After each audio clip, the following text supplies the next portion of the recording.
আসসালামু আলাইকুম। আজকে সারা দিনভর আন্তর্জাতিক অপরাধ বিচারিক ট্রাইব্যুনালে আমাদের যে 15 সেনা কর্মকর্তা যারা সকালবেলায় উপস্থিত হয়েছিলেন তাদেরকে ঘিরে নানান তথ্য উপাত্ত আমরা দেখেছি। তো একটা আশঙ্কা ছিল যে যেহেতু তারা আপনার আন্তর্জাতিক অপরাধ ট্রাইব্যুনালে হাজির হবে না এরকম একটা পারসেপশন ছিল, বাট তারা যখন আজকে হাজির হয়েছে সেই জায়গাটা সরে গেছে। এখন এই যে তারা আদালতে আসছেন, এই 15 জন কর্মকর্তা বেসিক্যালি গ্রেপ্তার না, তারা আত্মসমর্পণ করেছেন। ইভেন এই 15 জন সেনা কর্মকর্তা তারা হচ্ছেন নির্দোষ, যারা মূল অপরাধী তারা ভারতে পালিয়ে গেছেন এমনটাই দাবি করেছেন এই 15 জন সেনার যিনি আইনজীবী আছেন এম সারওয়ার হোসেন। এর পাশাপাশি এই ঘটনাতে সবচেয়ে গুরুত্বপূর্ণ যে দিকটা ছিল যে তাদের আসলে কোথায় রাখা হবে। গেল কিছুদিন আগে তাদের বিরুদ্ধে যখন গ্রেপ্তারি পরোয়ানা আপনার মানে কি বলা হয় যে দেওয়া হয়, তখন আমরা দেখেছিলাম যে সেনাবাহিনীর পক্ষ থেকে সেনানিবাসের ভেতরে একটি ভবনকে সাব জেল, নরমালি আমরা যেমন সিভিল পাবলিক আম আদমি যারা আছি বা রাষ্ট্রের অন্যান্য নাগরিকরা তারা যেমন মূল কারাগার বাংলাদেশের বিভিন্ন জায়গায় কেন্দ্রীয় কারাগার বা আরো যে কারাগারগুলো আছে সেইখানে থাকলেও যেহেতু তারা সেনাবাহিনীর ঊর্ধ্বতন অফিসার হিসাবে ছিলেন বা আছেন অনেকে এখনো, সো তাদের জন্য বিচারটা সিভিল আইনে হলেও জেল হিসেবে তাদেরকে সেনানিবাসে থাকা সেই কি বলা হয় যে সাব জেলে তাদেরকে প্রেরণ করা হয়েছে। তো সকালবেলা আমরা দেখেছি যে শীতাতপ নিয়ন্ত্রিত যেই এসি বাস আছে সেইখানে সেই বাসে করে আমাদের 15 জন সেনা কর্মকর্তা আজকে আদালতে আসছেন এবং ওনার পক্ষে আইনজীবী এম সারওয়ার হোসেন তিনি বলছেন যে মানবতা বিরোধী অপরাধের যে 3টি মামলা, এই 3টি মামলায় এই 15 জন সেনা কর্মকর্তা তারা আত্মসমর্পণ করেছেন, এমনকি তারা নির্দোষ। তো তার বক্তব্য এই মামলার যারা মূল অপরাধী তারা পার্শ্ববর্তী দেশ ভারতে পালিয়ে গেছেন।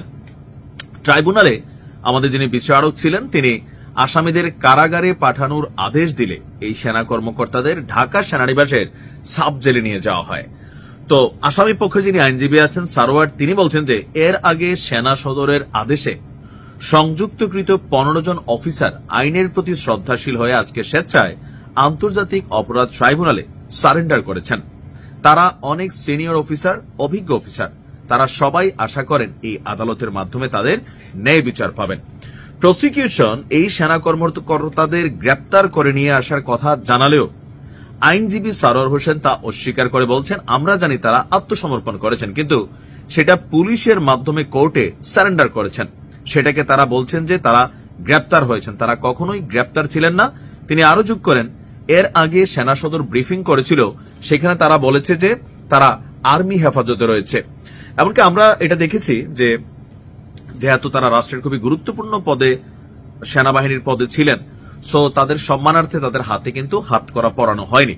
আইনজীবী বলছেন যে এই অফিসাররা অত্যন্ত আত্মবলে বলিয়ান, তারা নির্দোষ, তারা কোর্টের মাধ্যমে ভবিষ্যতে নির্দোষ প্রমাণিত হবেন, তিনি আশাবাদী।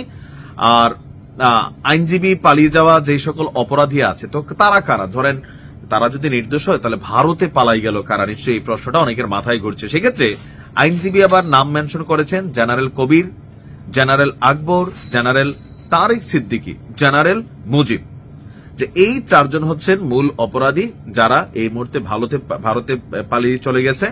আর যে 15 জন আজকে আসামি হিসাবে কোর্টে আসছে তারা হচ্ছে নির্দোষ, আর তারা গ্রেপ্তার হয়নি বরং আত্মসমর্পণ করেছেন। আর সবচেয়ে পজিটিভ দিক হয়েছে যেটা সেনাবাহিনীর অফিসারদের জন্য যে তারা তাদের সেনানিবাসে সেখানে একটা ভবনকে সাব জেল হিসেবে ঘোষণা করা হয়েছে, সেখানে তারা আছেন। তো এটা একদিকে তাদের জন্য পজিটিভ হয়েছে।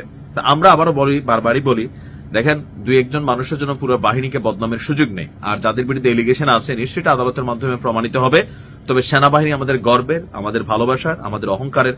আমরা চাই না যে এই বাহিনীর কোনো কর্মকর্তা কোনোভাবেই এমন কোনো কাজে কানেক্ট হয়ে যাক যেটা নিয়ে পুরা বাহিনীর সামনে একটা অবস্থান তৈরি হয়ে যায়। আর এখান থেকে আরেকটা জিনিস শিক্ষণীয় আছে, ভবিষ্যতে যদি কেউ কোনো রাজনৈতিক সরকারের সাথে সখ্যতা করতে চায় তাহলে তাকেও আজ হোক কাল হোক হয়তো এমন একটা সিচুয়েশন ফেস করতে হবে। এটাও একটা বার্তা কিন্তু চলে গেছে। ভালো থাকুন, আসসালামু আলাইকুম।